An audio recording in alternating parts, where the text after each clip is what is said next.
Millet Marvels, changing the way world eats by Tenali Double Horse.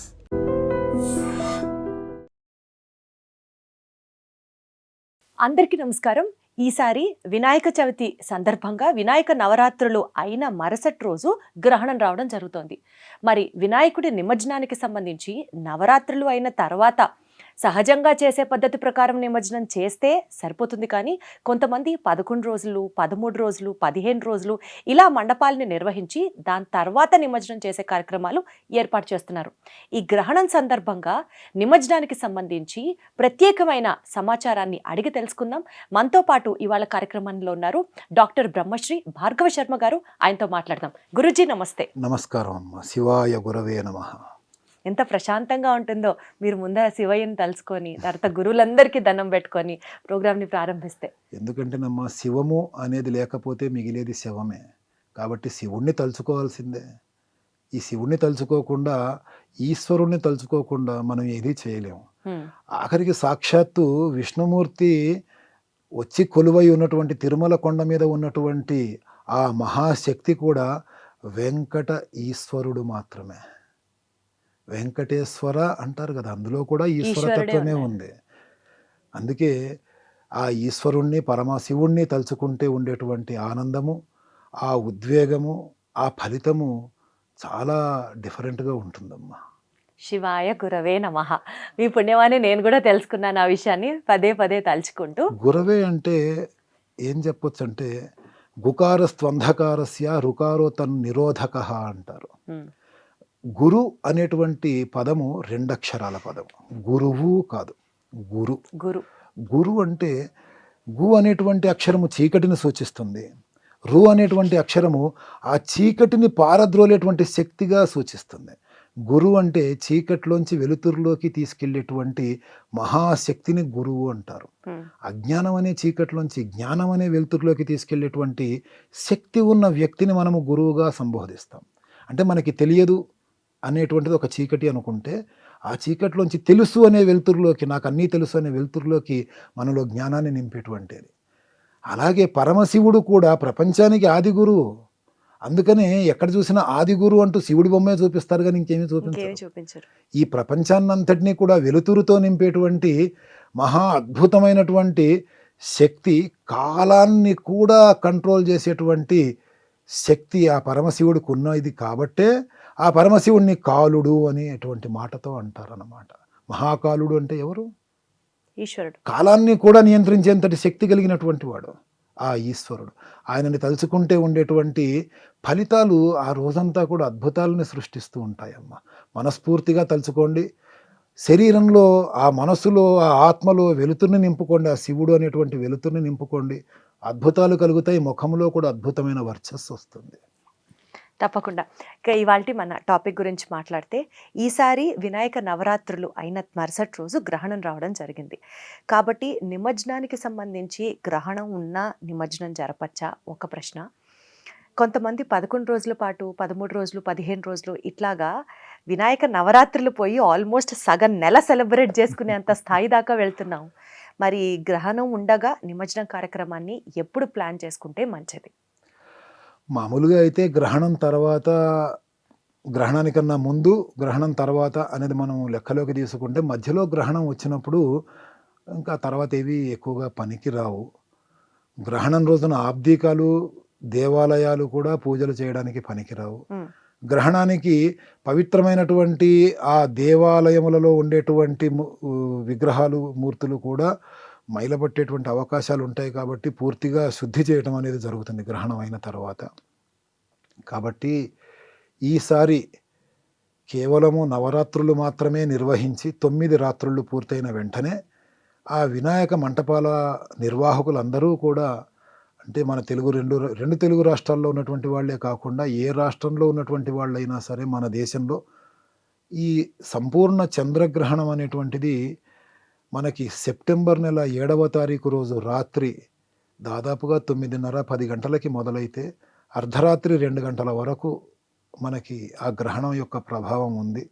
కాబట్టి ఆ లోపు 7వ తారీఖు మధ్యాహ్నం లోపు ఈ యొక్క నిమజ్జన కార్యక్రమాల్ని, స్వామికి ఉద్వాసన చెప్పటము, ఊరేగింపు తీయటము, నిమజ్జనం చేయటము, ఇవన్నీ కూడా 7వ తారీఖు నాడు మధ్యాహ్నం లోపల పూర్తయితే చాలా మంచిది. ఒకప్పుడు నవరాత్రులు అంటే కేవలం నవరాత్రులే చేసేవారు. 9 రాత్రుళ్ళు అయిన తర్వాత 10వ రోజు ఉదయము ఉద్వాసనకి తీసుకెళ్ళేవాళ్ళు. ఉద్వాసన చేసి నిమజ్జనానికి తీసుకెళ్ళేవాళ్ళు. కానీ రాను రాను పరిస్థితి ఏ విధంగా అయిందంటే, ఆ 10వ రోజు కూడా సాయంత్రము చీకటి పడిన తర్వాత కానీ ఉద్వాసన చెప్పట్లేదు గానీ, చీకటి పడిన తర్వాత ఉద్వాసన చెప్పటం అనేటువంటిది పద్ధతి గాదు. ఉద్వాసన చెప్పటం, ఆ చుట్టుపక్కల కాలనీలో వాళ్ళందరికీ నిద్ర అది అంతా పాడయ్యేటట్టుగా విపరీతమైనటువంటి శబ్దాలు, సినిమా పాటల ట్యూన్‌లు అవి పెట్టటము, ఇదంతా మన దేవుడిని అపహాస్యం చేసినట్టుగానే ఉంటుంది. భక్తిగా పూర్తి స్థాయిలో ఆహా! ఇలా ఇంత అద్భుతంగా ఉంటుందా హైందవ ధర్మములు అనే విధంగా. సో, ఇప్పుడు ఫర్ ఎగ్జాంపుల్ ముంబై, పూణే అటువైపు మనం మహారాష్ట్ర వైపు వెళ్ళామనుకోండి, ఈ సినిమా ట్యూన్‌లు అవి ఉండవు. వినాయకుళ్ళ దగ్గర నిమజ్జనానికి. కనీసం చెప్పులు కూడా వేసుకోరు. నిమజ్జనంలో పాల్గొనేటువంటి వేలాది, లక్షలాది భక్తులు ఎవరైతే ఉంటారో వాళ్ళు చెప్పులు కూడా వేసుకోరు. మంచిగా గర్భా డ్యాన్స్ అంటే మన హైందవ ధర్మానికి ప్రతీకమైనటువంటి నృత్యాలు చేస్తూ ఎంతో ఉల్లాసంగా, ఉత్సాహంగా, భక్తిగా తీసుకెళ్ళి నిమజ్జనం చేస్తారు.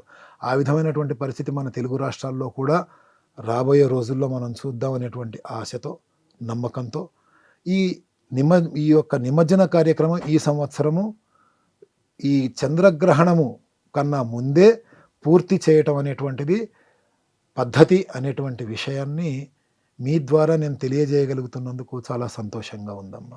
గురుగారు మీరు అన్నది కరెక్టే, నాకు అర్థమవుతుంది, ఉద్దేశం కూడా అర్థమవుతుంది.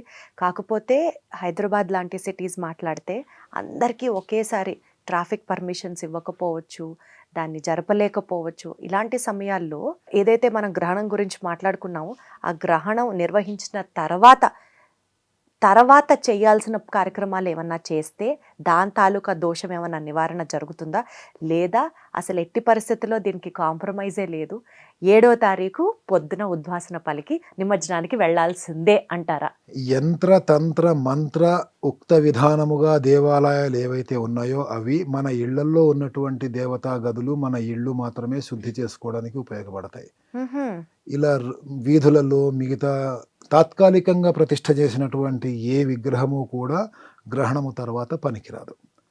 అంటే ఆ మండపాల్లో ఒకవేళ తెలియకో తెలుసో పొరపాటునో అక్కడికి వెళ్ళి పూజలు చేసినా, అక్కడికి వెళ్ళి జనాలు దండం పెట్టుకున్నా ఇంకా అదంతా పనికి రాదంటారా? అంటే గ్రహణం తర్వాత చెప్తున్నాను. అవును, మధ్యలో గ్రహణం వచ్చిందంటే ఇంకా పనికిరాదు. గ్రహణానికన్నా ముందే ఉద్వాసన. దానివల్ల ఏమైనా నష్టం జరుగుతుందా గురుగారు? నష్టమేమీ జరగకపోవచ్చు కానీ మన ధర్మాన్ని మనమే పాడు చేసిన వాళ్ళం అవుతాం. మన భగవంతుడు ఎప్పుడూ కూడా నష్టపరచడు.